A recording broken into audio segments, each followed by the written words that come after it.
ರುದ್ರಾಶ್ರಮದಲ್ಲಿ ಹುಟ್ಟುಹಬ್ಬ ಆಚರಿಸಿಕೊಂಡ ಡಾಕ್ಟರ್ ಶಲೂನ್ ಕೆಆರ್ಪೇಟೆ ಕರ್ನಾಟಕ ಯುವ ರಕ್ಷಣೆ ವೇದಿಕೆಯ ತಾಲೂಕು ಮಹಿಳಾ ಘಟಕದ ಉಪಾಧ್ಯಕ್ಷೆಯಾದ ಲೀಲಾವತಿ ಶೇಖರ್ ಅವರ ಪುತ್ರನಾದ ಡಾಕ್ಟರ್ ಎಚ್.ಎಸ್. ಶಲೂನ್ ರವರ ಹುಟ್ಟುಹಬ್ಬವನ್ನು ಪಟ್ಟಣದ ಹೊರವಲಯದ ಸಾದುಗುನಹಳ್ಳಿ ಬಳಿ ಇರುವ ಮಾತೃಭೂಮಿ ರುದ್ರಾಶ್ರಮದಲ್ಲಿ ಸಸಿಗಳನ್ನ ನೆಟ್ಟು ಒಂದು ದಿನದ ಊಟದ ವ್ಯವಸ್ಥೆ ಜೊತೆಗೆ ಹಣ್ಣು ಹಂಪಲುಗಳನ್ನ ವಿತರಿಸುವ ಮೂಲಕ ಸರಳವಾಗಿ ಆಚರಿಸಲಾಯಿತು.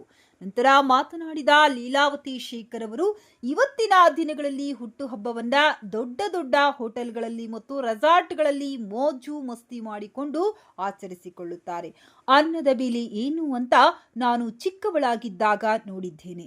ಒಂದು ಹೊತ್ತಿನ ಊಟಕ್ಕೂ ತುಂಬಾ ಕಷ್ಟ ಆಗ್ತಾ ಇತ್ತು. ಅದಕ್ಕೆ ಈ ದಿನ ನನ್ನ ಮಗನಾದ ಡಾಕ್ಟರ್ ಎಚ್.ಎಸ್. ಶಲೂನ್ ಅವರು ಹುಟ್ಟುಹಬ್ಬವನ್ನ ರುದ್ರಾಶ್ರಮದಲ್ಲಿ ಯಾವುದೇ ಮೋಜು ಮಸ್ತಿ ಇಲ್ಲದೆ ವಯೋವೃದ್ಧರ ಜೊತೆಯಲ್ಲಿ ಆಚರಿಸಿ ಹಸಿದವರಿಗೆ ಒಂದು ತುತ್ತು ಅನ್ನದಾನವನ್ನ ಮಾಡಿದ್ದಾನೆ ಎಂದರು. ಜೊತೆಗೆ ರುದ್ರಾಶ್ರಮ ನಡೆಸುವ ನಾಗಣ್ಣನವರನ್ನು ಮೆಚ್ಚಬೇಕು. ಇಲ್ಲಿ ಬುದ್ಧಿ ಮಾಂದ್ಯ ಇರುವವರು, ವಯಸ್ಸಾದವರು, ಕೈ ಕಾಲು ಮುರಿದುಕೊಂಡಿರುವವರು ಎಲ್ಲ ಇದ್ದಾರೆ. ಇವರನ್ನ ಹಾರೈಕೆ ಮಾಡುತ್ತಿರುವ ನಿಮಗೆ ತುಂಬಾ ಅಭಿನಂದನೆಗಳು ಎಂದು ತಿಳಿಸಿದರು. ಈ ಸಂದರ್ಭದಲ್ಲಿ ಲೀಲಾವತಿ ಶೇಖರ್, ಡಾಕ್ಟರ್ ಶಲೂನ್, ಎಚ್.ಎಸ್. ಸಂಜನ್, ಮಂಗಳಗೌರಿ, ಪ್ರಗತಿ, ಶ್ರದ್ಧಾ, ಮಧು. ವರದಿ ಎಸ್. ರವಿ, ಹೊನ್ನೇನಹಳ್ಳಿ. ಡಾಕ್ಟರ್ ಶಲೂನ್ ಅವರದು ಜನ್ಮದಿನದ ಪ್ರಯುಕ್ತ ನಮ್ಮ ಮಾತೃಭೂಮಿ ಉಚಿತ ವೃದ್ಧಾಶ್ರಮಕ್ಕೆ ಹಸಿದವರಿಗೆ ನೀಡಿದ ಅನ್ನ, ಬಯಸಿದವರಿಗೆ ನೀಡಿದ ದಾನ, ಅವಶ್ಯಕತೆ ಇದ್ದವರಿಗೆ ಮಾಡಿದ ಸಹಾಯವು ಇದೇ ನಮ್ಮ ಸಾವಿನ ನಂತರವೂ ನಮ್ಮನ್ನು ಬದುಕಿಸಬಲ್ಲ ಸಂಜೀವನಿ. ಹಸಿದವರಿಗೆ ಅನ್ನ ಕೊಡ್ತಿದ್ದಾರೆ. ಬನ್ನಿ ಜೋರ ಚಪ್ಪಾಳೆ. ಅವರಿಗೆ ಅವರ ಕುಟುಂಬರಿಗೆ ಒಳ್ಳೆಯದಾಗಲಿ. ಓಂ ಅಸತೋಮ ಸದ್ಗಮಯ ತಮಸೋಮ.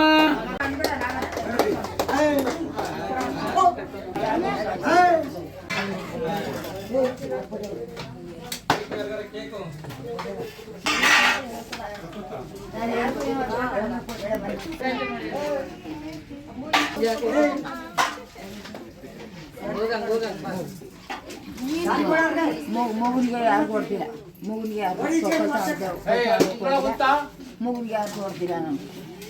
ನನಗೆ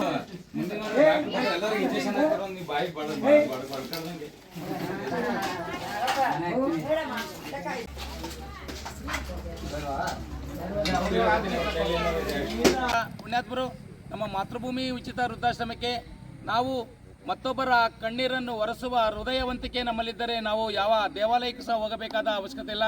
ನಾವುಗಳು ಮಾಡಿದಂಥ ದಾನ ಧರ್ಮ ಪಾಪ ಪುಣ್ಯ ನಮ್ಮೊಟ್ಟಿಗೆ ಬರುತ್ತೆ. ಇವತ್ತು ಪುಣ್ಯಾತ್ಮರು ಏನು ಡಾಕ್ಟರ್ ಶಲೂನ್ ಇವರು ತಮ್ಮ ಜನ್ಮದಿನವನ್ನು ಮಾತೃಭೂಮಿ ಉಚಿತ ವೃದ್ಧಾಶ್ರಮದಲ್ಲಿ ಇಲ್ಲಿರುವ ಎಲ್ಲ ವಯೋವೃದ್ಧರಿಗೆ ಅರ್ಥಪೂರ್ಣವಾಗಿ ಶ್ರೀಮತಿ ಲೀಲಾವತಿ ಶಂಕರ್ ಅವರು ಕೇರ್ಪೇಟೆ ಇವರ ಕುಟುಂಬ ವರ್ಗದವರು, ಬಂಧು ಬಳಗದವರು, ಸ್ನೇಹಿತರು ಎಲ್ಲ ಸೇರಿ ಹಸಿದವರಿಗೆ ನೀಡಿದ ಅನ್ನ, ಬಯಸಿದವರಿಗೆ ನೀಡಿದ ದಾನ, ಅವಶ್ಯಕತೆ ಇದ್ದವರಿಗೆ ಮಾಡಿದ ಸಹಾಯವು ಇದೇ ನಮ್ಮ ಸಾವಿನ ನಂತರವೂ ನಮ್ಮನ್ನು ಬದುಕಿಸಬಲ್ಲ ಸಂಜೀವನಂತೆ.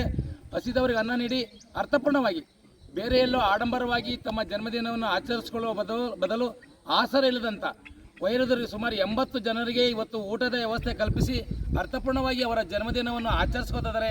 ದೇವರು ಅವರಿಗೆ, ಅವರ ಕುಟುಂಬ ವರ್ಗದವರಿಗೆ ಆರೋಗ್ಯ, ಆಯಸ್ಸು, ಸಕಲ ಐಶ್ವರ್ಯ ಕೊಟ್ಟು ಕಾಪಾಡಲಿ ಅಂತ ನಮ್ಮ ಮಾತೃಭೂಮಿ ಉಚಿತ ವೃದ್ಧಾಶ್ರಮದಿಂದ ಬನ್ನಿ ಜೋರ ಚಪ್ಪಾಳೆ ಚಪ್ಪಾಳೆ ಚಪ್ಪಾಳೆ. ಅವರಿಗೆ ಅವರ ಕುಟುಂಬ ವರ್ಗದವರಿಗೆ ಒಳ್ಳೆಯದಾಗಿ ಭಗವಂತ ಒಳ್ಳೇದು ಮಾಡಪ್ಪ. ಭಗವಂತ ನಾವು ಮಾಡಿದ ತಪ್ಪುಗಳನ್ನು ಒಳ್ಳೆಯ ಮುಕ್ತಿ ಕೊಡಪ್ಪ.